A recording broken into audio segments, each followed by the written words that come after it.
Olha só, como nós estamos iniciando o nosso curso e a ideia é ir na sequência do Código Civil, mas, como eu disse, de forma diferente, ou seja, associando institutos. Então, por exemplo, nós vamos estar falando de posse, aí eu vou mostrar para vocês como a posse se associa a negócio jurídico, a obrigações, à teoria da propriedade, ao direito de família, ao direito sucessório. Nós vamos falar sobre testamento, eu vou falar como e por que nós temos que associar o testamento à teoria do fato jurídico, à teoria geral das obrigações, à teoria da posse, ao direito de família, eventualmente à responsabilidade civil. É por aí que nós vamos caminhar. Então, a minha ideia aqui é, obviamente, passar para vocês o direito civil de uma forma um pouco diferente. E por isso, nessa nossa primeira conversa, a minha ideia aqui é trazer algumas premissas fundamentais que serão mega importantes para você entender todo o direito civil. Então, olha só, gente.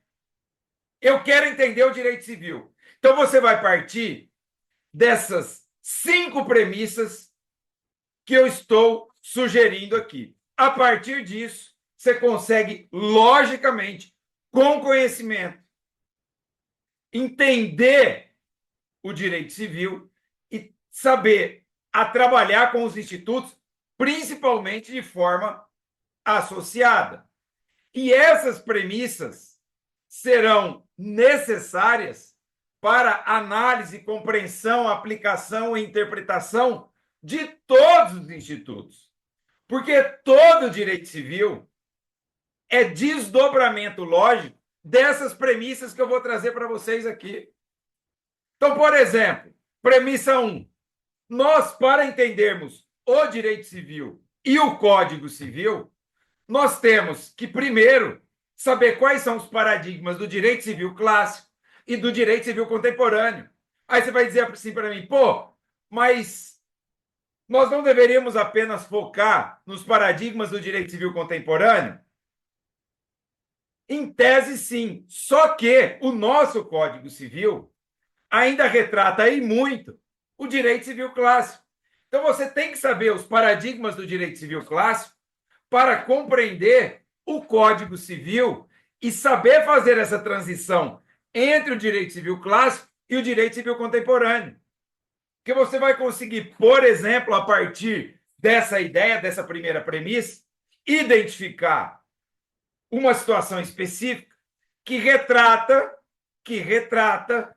o direito civil clássico. Então, por exemplo, nós sabemos que evicção e vício redibitório, que são garantias legais que só protegem contratantes em negócios jurídicos onerosos, ou seja, em tese, não seria e não é compatível com negócios gratuitos, não é por outro motivo que o artigo 552 do Código Civil diz que vício redibitório e evicção é incompatível com a doação.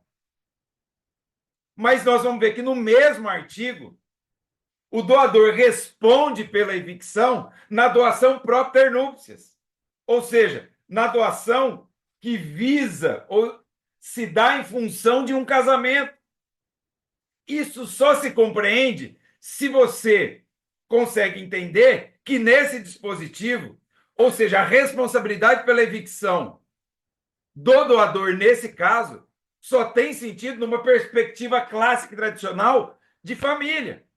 Porque numa visão contemporânea de família, essa norma não tem nenhum sentido.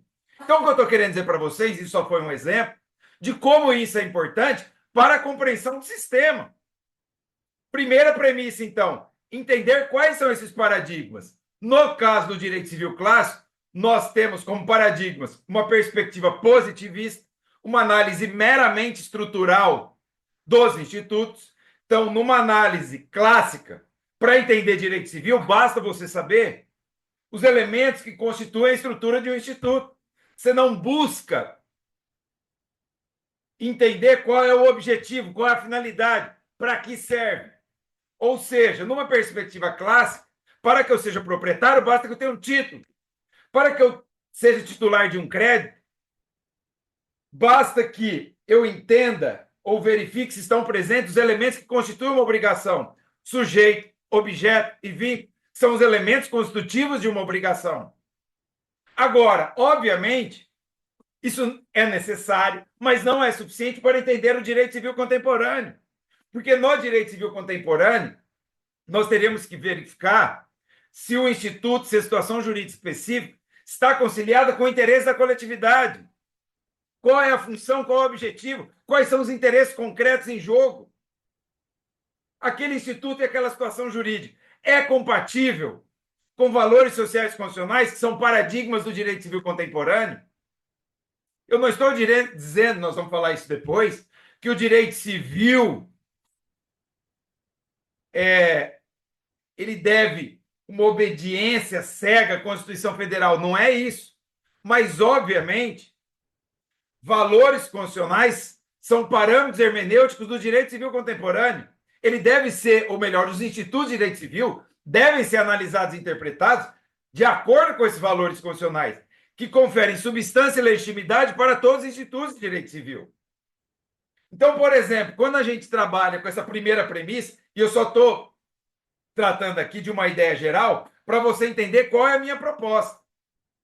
Então, no direito civil clássico, nós temos um modelo positivista, onde moral e direito praticamente não se comunicam, uma análise meramente estrutural dos institutos e um direito civil imerso numa perspectiva liberal de Estado, onde direito civil e Constituição Federal andam em paralelo, mas não dialogam. Aí a gente passa para os paradigmas do direito civil contemporâneo, que se alteram completamente. Nós saímos de uma perspectiva positivista para uma perspectiva pós-positivista. Veja só, agora nós vamos trabalhar com um sistema aberto, um sistema muito valorativo, um sistema onde os valores da sociedade vão ingressar no sistema jurídico e esse ingresso se dá por meio de princípios que têm força normativa, como as regras. Então, nessa perspectiva pós-positivista, nós vamos ver que o direito civil dialoga com a sociedade, uma sociedade complexa, multifacetada, que exige um direito civil dinâmico, um direito civil que seja interativo, onde os interesses dos sujeitos nas mais diversas relações intersubjetivas disciplinados pelo direito civil se conectem e sejam conciliados com o interesse de toda a coletividade. Ou seja, nós temos que trabalhar com o direito civil nessa perspectiva pós-positivista de uma forma diferente do que a gente vinha trabalhando. Agora, moral e o direito, eles conversam, eles se comunicam. É por isso, numa análise para vocês entenderem, que a teoria tridimensional do direito do Miguel Reale se conecta perfeitamente ao que é o direito civil contemporâneo. Ou seja, a ideia de fato, valor e norma se encaixa perfeitamente nessa visão contemporânea do direito civil submetido a valores constitucionais, onde nós temos que buscar, como eu disse para vocês, o porquê, qual o interesse. Mas espera aí, esse instituto e essa situação se conecta, se concilia com o interesse da coletividade? Tudo isso é muito complexo, onde nós temos que construir soluções a partir de casos. Não há pré-soluções abstratamente prontas para nada. Então, uma construção constante, utilizando métodos sofisticados de interpretação e aplicação do direito e argumentação jurídica para a solução de casos. Então, a gente sai de um modelo ou de um paradigma positivista para um paradigma pós-positivista. A gente sai de um modelo onde os institutos de direito civil eram analisados sob uma perspectiva meramente estrutural. Agora, claro que a estrutura é importante, é óbvio que eu tenho que saber quais são os elementos que constituem a estrutura de um instituto. Quais são os elementos da posse, quais são os elementos de um testamento, quais são os elementos da propriedade, quais são os elementos de uma obrigação, estrito sensu. Sim, mas isso é necessário, mas não é suficiente. Porque eu tenho que verificar se esses institutos, nas situações específicas, se conectam com valores que legitimam e conferem conteúdo e substância a eles. Se os interesses e a finalidade, ou seja, agora o direito civil envolve não apenas a estrutura, como a busca por uma função e uma finalidade. Estrutura barra função. Que essa função ou essa finalidade é que justifica e confere legitimidade aos institutos. E, claro, o direito civil contemporâneo ele está imerso não mais no Estado liberal, mas no Estado social, no Estado democrático de direito, onde o direito civil e a Constituição Federal dialogam. Não é por outro motivo que nós falamos hoje em constitucionalização do direito civil.